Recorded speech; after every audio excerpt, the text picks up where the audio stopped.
পাহাড়গুলো আমাদের দেশের মধ্যে তো নাকি? হ্যাঁ হ্যাঁ, এখানে সবই আমাদের দেশের।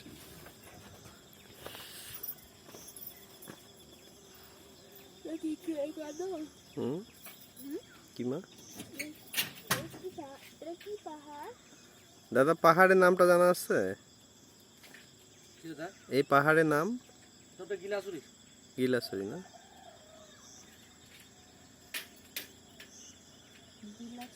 হ্যাঁ।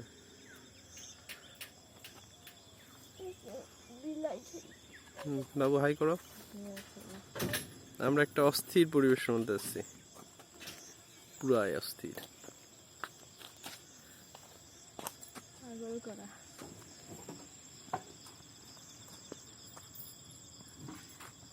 ধরো আমার কি দেখো।